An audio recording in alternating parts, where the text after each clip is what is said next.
let's talk about associations. Some organisms really don't get along with each other. They have what we call antagonistic relationships. Some fungi in the soil produce antibiotics to kill off their faster growing bacterial neighbors so that they have a chance to get to the buffet table, so to speak. That would be considered an antagonistic relationship. Bacteria also release antimicrobials, antibacterials. It's one big germ warfare. Also, there are some organisms that stimulate a pathogenic situation in animals, anything that has an intestinal tract, to benefit themselves and harm their neighbors. Diarrhea is one of these.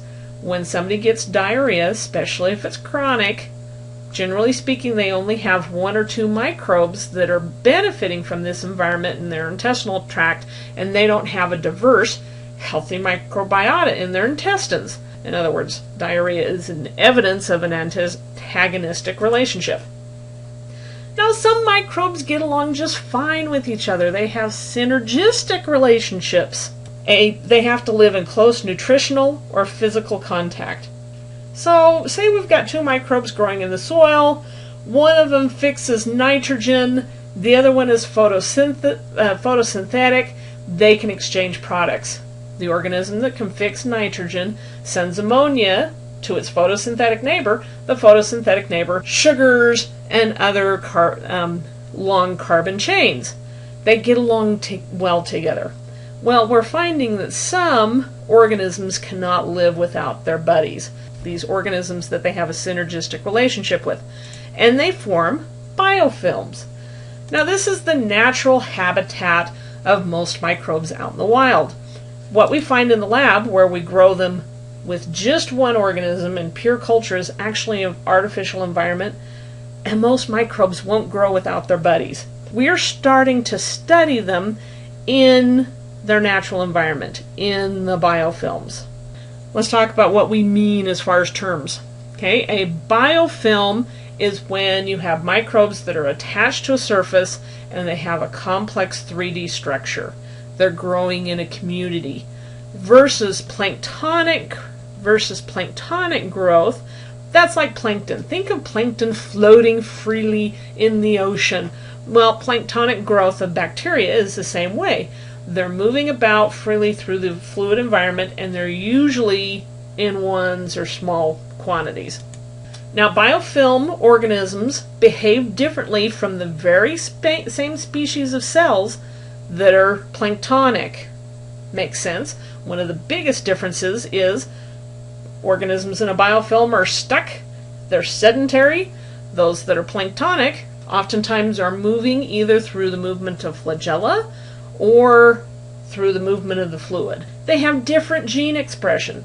This also makes sense. If you are in a biofilm, you are producing to stick yourself to a surface, to communicate with your buddies, to exchange nutrients with your buddies, whereas if you're planktonic, you may be having genes turned on that are producing flagella, turning on more genes so that you're making your own amino acids instead of importing them from your neighbors.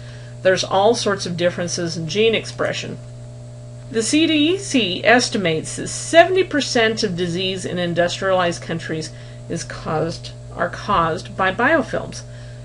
Things like heart disease, caries, also known as cavities, periodontal disease, caused by biofilms. That's part of our interest in studying biofilms. Biofilms, as part of their characteristics, have an extracellular matrix that is composed of tangled fibers of polysaccharides. So in other words, you get the glycocalyxes of all the individual bacteria coming together and forming a new structure, this extracellular matrix. And it can also be composed of proteins. Oftentimes there's bare DNA in there from dead cells that have contributed to the structure of the biofilm, but they're not living anymore. This enables the cells to stick to each other and to surfaces. And it may protect them from environmental stress, including, but not limited to, it may protect them from UV. Now later on we're going to talk about how UV causes changes in the DNA. This can cause mutations, it can cause death. So these organisms want to be protected from ultraviolet radiation. It also helps prevent them from antimicrobials that are being produced by the organisms for which they have antagonistic relationships.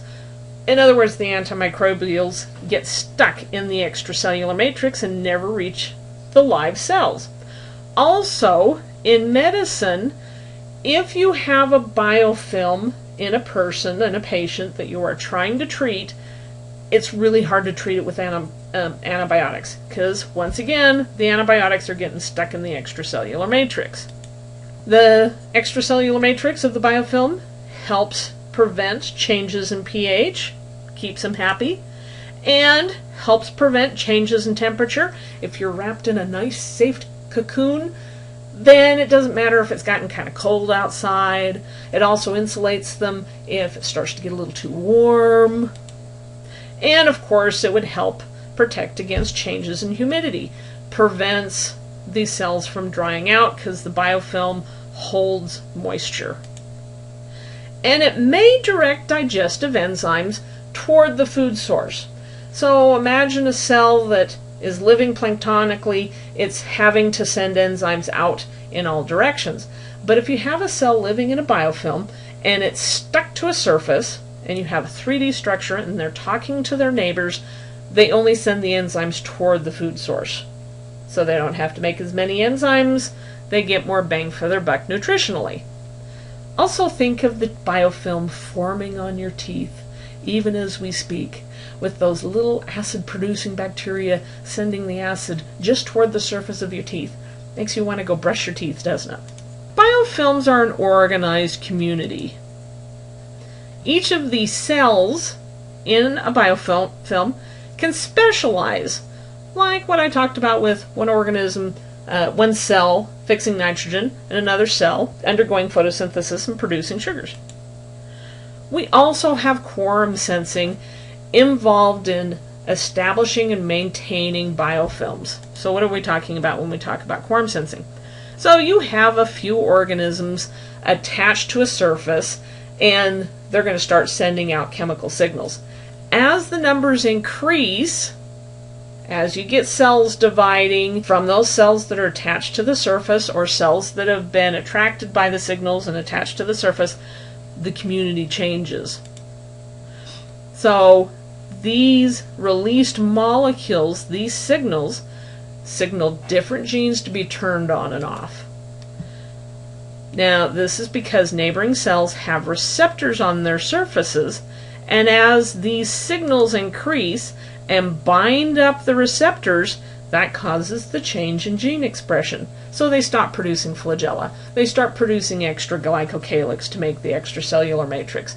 They start turning off genes because they don't have to make some of the molecules that are being imported from their neighbors. They start doing higher gene expression of the molecules that they're exporting. Bacteria that we see in biofilms often have different shapes than cells that are living planktonically.